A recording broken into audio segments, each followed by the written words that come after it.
Hey guys, Youngblood with you for another 3.3.5 tour of a moon surrounding Hurston, this one being the Arial moon.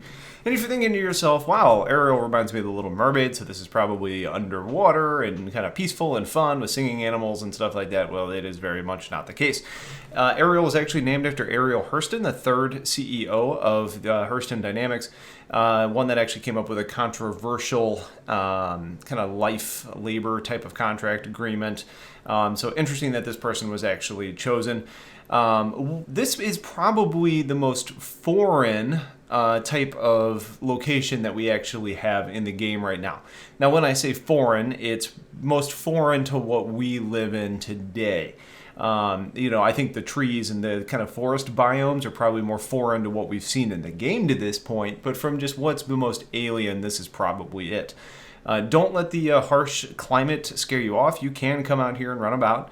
And when I say the Little Mermaid and underwater, the only thing that really stands out to me as maybe being that kind of theme, even though there's no real meaning behind that, is these what look to be like hydrothermal vents down here.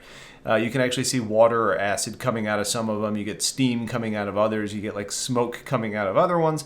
So this is obviously a fairly active planet from a geothermal perspective. You're going to notice here that it seems to be a very low gravity moon. The atmosphere starts very low, and when you actually jump, you get some significant hang time. There you go. To where you do get to kind of just float in the air for a little bit. There's not a lot of life here that I've seen. Now, granted, I haven't spent a ton of time on the surface of this moon yet.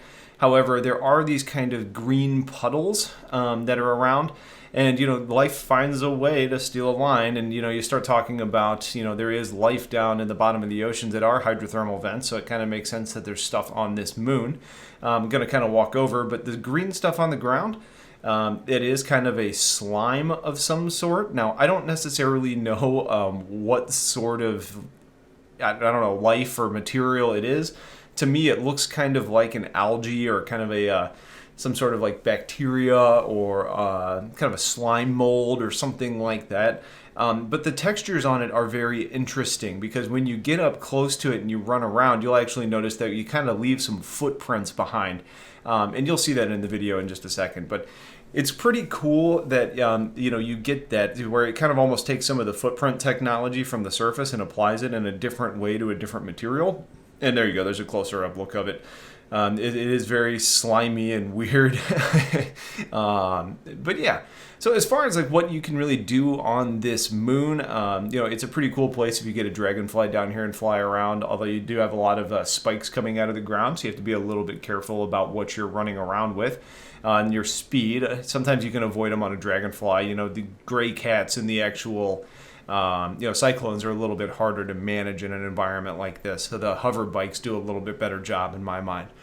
Kind of a cool place too if you find a nice spot to watch the sunset come up. Actually, this one and Aberdeen. The interesting atmosphere has some cool effects. Aberdeen has that haze. This one almost has kind of the heat waves coming up out of the ground when you start looking up towards the star. So it's a pretty cool environment just to check out.